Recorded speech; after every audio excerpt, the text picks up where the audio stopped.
So, this is your biology class and today I will continue the chapter cell, the unit of life. Okay. Now, in my previous class I have explained about the mitochondria and plastid, and today I will discuss about the nucleus first, then after that I will ask some questions about my previous day's class. Okay. So, first let me discuss that nucleus part. You know that nucleus is the very important cell organelle, okay, because in the genetic material is present inside the nucleus. That means it will help to carry our characters or from parents to the offspring or generation after generation. Okay. So, that is why nucleus is very important, and that means it is carrying our genetic information. So, is nucleus present in all the cells? The answer is no, and the number of the nucleus is not different in all the cells. Nucleus, if nucleus is absent, then it will be called as enucleated. Enucleated means nucleus absent. So, what will be the example of enucleated condition or enucleated cell? That is mature mammalian RBC. You can remember that in the RBC, in the mammalian RBC, most of the cell organelles are absent. So, particularly in case of mammalian RBC, the nucleus is absent. So, mature mammalian RBC. And what are the other examples? There are some other examples like sieve tube, platelets. These are the other examples where nucleus is absent. Now, in some cell only one nucleus is present, and these are considered as uninucleated.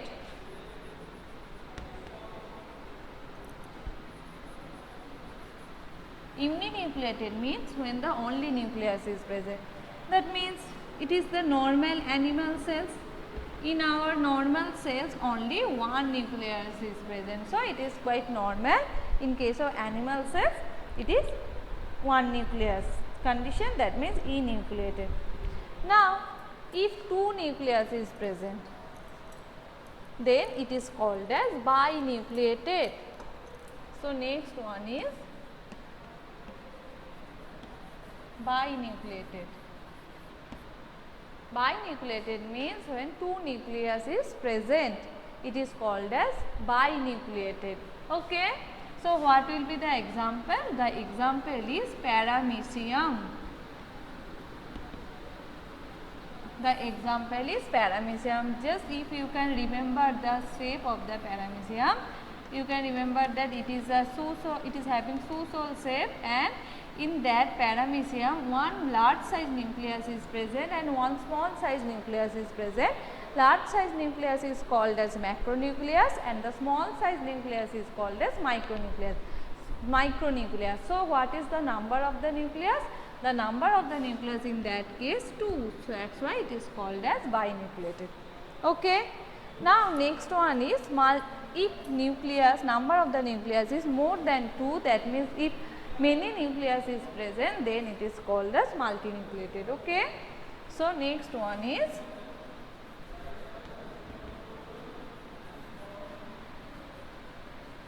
and its example is opalina. Opalina is the example of multinucleated cell. Okay. Another examples are in the skeletal muscle. You have read the muscle part. So, in the skeletal muscle many nuclei are present, that is why this is also called as multinucleated. Okay. Now, so that is the number according to the number of the nucleus. Next, if I consider the position of the nucleus,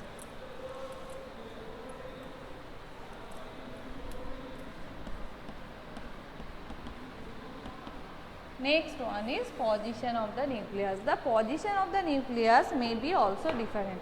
Okay. If it is present in the center of the cell, it is called as centric, or if it is not present in the center of the cell. So, centric nucleus can be found in animal cell, and in case of plant cell, the central portion is occupied by a large vacuole. That is why the nucleus is nucleus will move slightly towards the beside the center, and that is called as eccentric. So, in animal cell the position of the nucleus is centric, and in plants the position of the nucleus is eccentric. Okay. Now, in adipocytes, in that cell a large fat globule is present, and nucleus and the cytoplasm are pushed towards the periphery.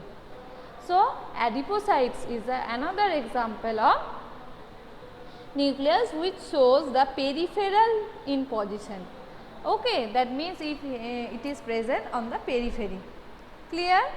Now, last one is that it may be basal in position. You can remember the columnar epithelial cell. Yes, Jilam. So, you can remember the columnar cell. So, in the columnar cell the nucleus is at the base, that is why it is called as basal. And you can remember the adipocytes, that this was the large central fat vacuoles and nucleus was at the periphery. So, that is the peripheral in position, that is the basal in position. Okay. So, these are the different types of nucleus according to their position. Now, we have to know the shape of the nucleus. The shape of the nucleus may also vary, like it may be oval, it may be circular, it may be bilobed. You can remember the types of the blood, that means in that neutrophils the nucleus is lobed, 2 to 3 lobes may be present there. So, in nucleus may be lobed, and the number of lobe may vary, may be bilobe, trilobe or multilobe. Okay. So, these are the different shapes of the nucleus. Now, we have to know the structure of a nucleus.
So, this is a structure of a nucleus.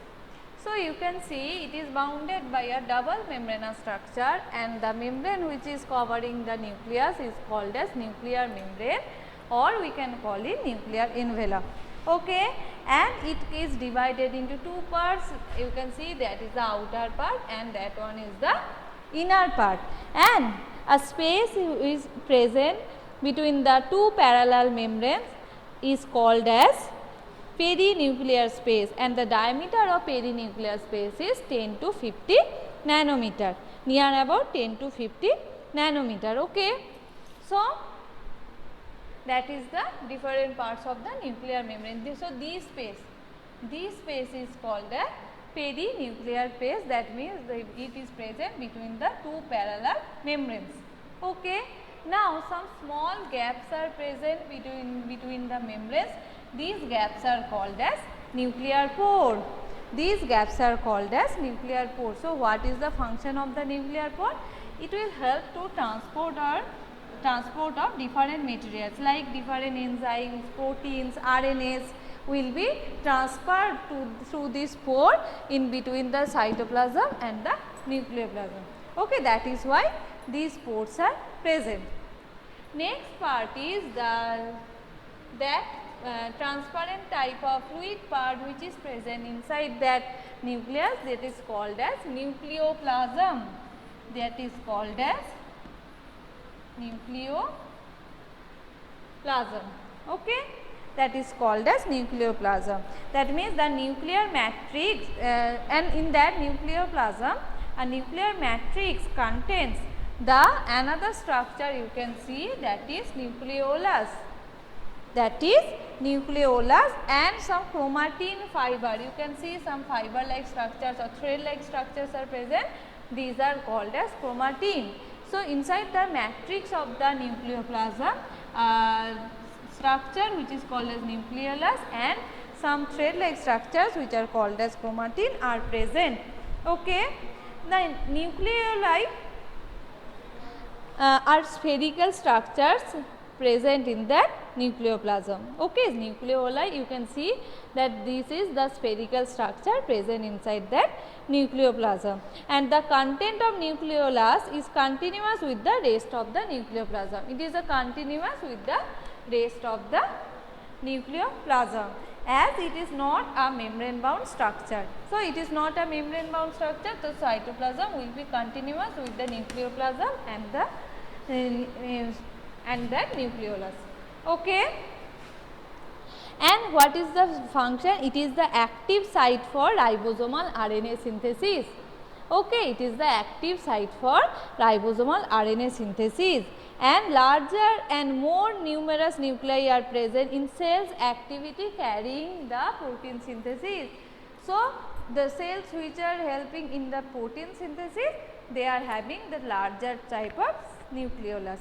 Now the another part, important part, that is chromatin. So you can see that chromatin is a thread like structure when the cells are in interphase stage. That means in my next chapter, that is cell cycle and cell division, when I will discuss about the cell cycle, you will find there that some cells having two phases, mainly interphase and cell division phase or mitosis phase. So before entering in the division phase, there is a long phase where the cell will prepare itself to enter the division phase. So in that interphase state, the genetic material will be in that thread like structure which is called as chromatin. Okay, that means it is quite highly extended and elaborate nucleoprotein fibers which are called as chromatin. Okay. So these structures, these type of structures will be found when the cells are in interphase stage. But when the cell will enter into division phase, condensation will take place and they will take the structure of the chromosome. Okay. They will make their structure like that, and that is called as chromosome. That you have to remember the difference between the chromatin, chromosome and chromatid. So that is chromatin. So if I draw it properly, in that part some histone proteins, some non-histone protein and RNA and DNA are interlinked. Okay, that means when it is in that interphase stage, the nucleus has a loose and distinct network of nucleoprotein. Loose and distinct network of nucleoprotein fibers which is called as chromatin. I am repeating, when the cells are in interphase stage, the nucleus will have that type of loose nucleoprotein fibers which is called as chromatin, and it is but when the cell will undergo the division stage, then the structure will be formed which is called as chromosome. And what are the different composition of chromatin fiber? It consists of DNA, some basic proteins which is called as histone proteins. Histone is a basic proteins. DNA is wrapped with the histone proteins like that.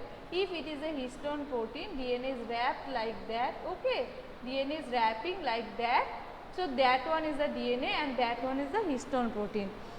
4 types of histone proteins will form a octamer, and after that this coiling will take place. What are these 4 subunits? H2A, H for histone, it can be written like that, H2A, H2B, H3, H4. These 4 subunits will join and they will form a octamer structure, and another linker histone protein which is called as H0 will be at the linking position, and they will form a octamer and they will look like a rounded structure, and the DNA will coil up that histone protein. Okay, and the coiling will be 1 and 3/4. Okay, not the full 2 coiling, it will be 1 and 3/4. So the DNA will be wrapped with the histone proteins which is a basic in nature, and some non-histone proteins and RNAs are also present in the chromatin structure. And a single human cell has approximately 2 meter thread of DNA. Okay, in case of human it is approximately 2 meter threads of DNA which are present in the 46 number of chromosome. As you know that the number of chromosome in case of human is 46. So, 2 meter long chromosome is present like that way. Okay. Now,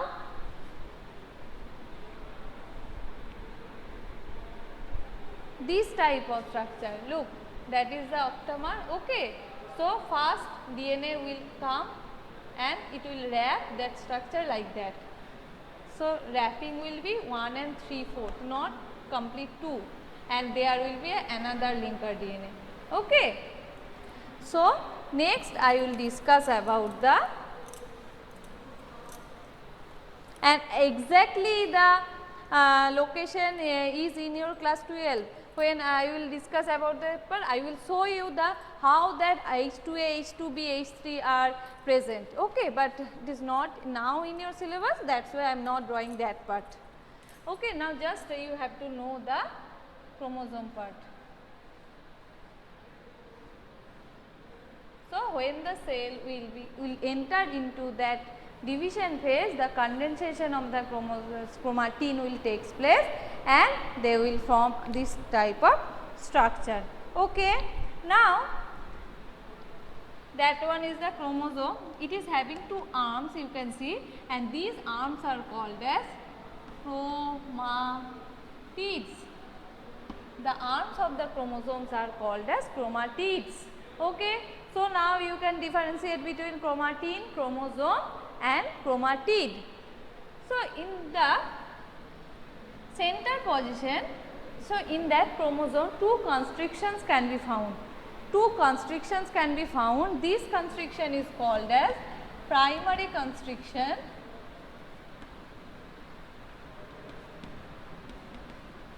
and another constriction can be found which is called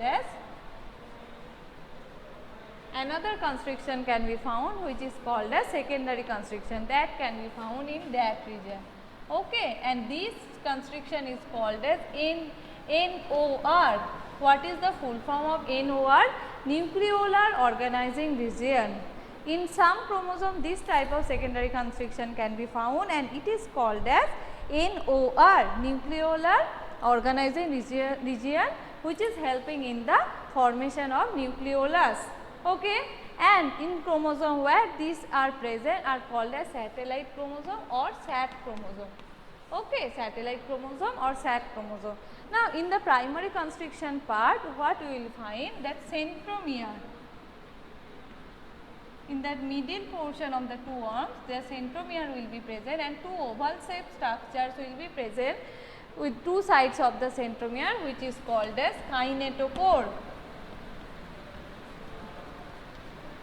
Okay, the oval shaped structures are present on the two sides of the centromere, which is called as kinetochore. And what is the function of this kinetochore? When the cell will start to divide, the spindle fibers will attach with the chromosome, and that attachment with the spindle fibers will take place with the kinetochore structures. Okay. Now, inside that chromosome the fibrils are present like that. Fibrils are present inside that chromosome, and the arrangement of fibrils may be of two types. It may be like that, parallel to each other, or it may be intertwined with each other. Okay, or it may be intertwined each other. Okay. So, if this type of parallel arrangement of fibrils can be there, this is called as paranomic coiling, and this is called as plectonomic coiling. So, in that these two types of coiling can be found. Okay. Now, in the according to the position of the centromere, chromosomes can be divided into some times. That means the position of the chromosome, the centromere may be different. So, with the position of the centromeres, chromosome may be of sometimes. Mainly 4 types of chromosomes can be found.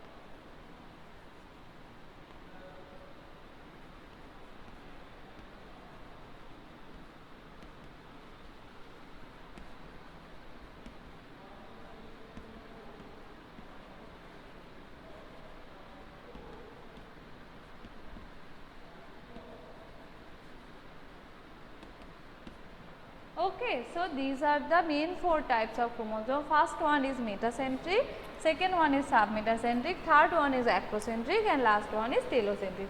Metacentric means when the centromere is present in the middle position and dividing the arms into 2 equal halves, this is called as metacentric chromosome. Next one is submetacentric chromosome. You can see that chromosome has moved towards the one terminus. So, slightly it has moved. So, it is dividing into one larger arm or longer arm and one smaller arm. This is called as submetacentric. Next one is acrocentric. In that acrocentric, you can see that centromere position of the centromere is like that. It is forming 2 per arm. One is more shorter than the another one. That means one is quite more larger and one is very shorter. These type of 2 arms can be formed. Okay, that is called as acrocentric. And last one is telocentric. In the telocentric, in that the centromere is present at the terminal position. Okay, so in the telocentric chromosome has terminal centromere. If centromere is present at the terminal position, it is called as telocentric. So these are the main 4 types of chromosome according to the position of the centromere. Clear? Now, I have forgot to mention one part, that chromatin, when I was discussing the chromatin part. So, I hope you have got this part. So, I am rubbing that part. So, when I was discussing the chromatin,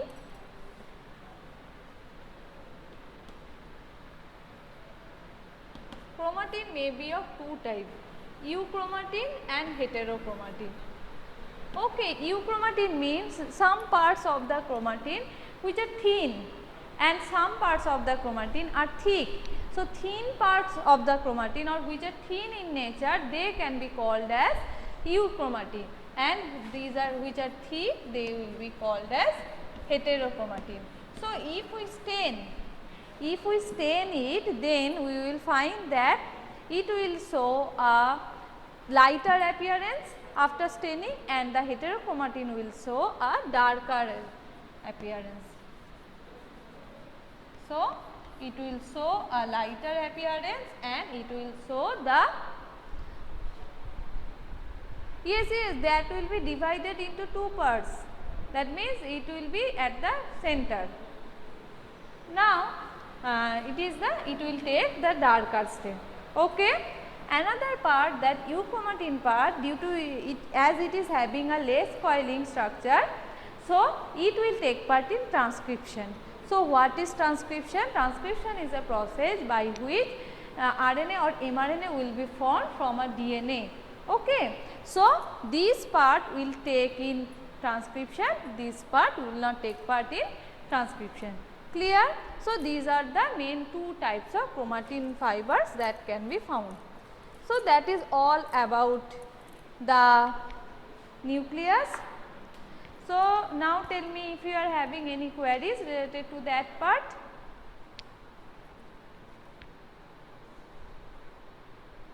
Okay. So who are present in today's class, sir? Please, attendance please. Jhilam and Ditipriya. Angana just joined, so her name will not be counted. Only Ditipriya and Jhilam. Okay, students. So bye for today and thank you. And just wait a minute for your attendance.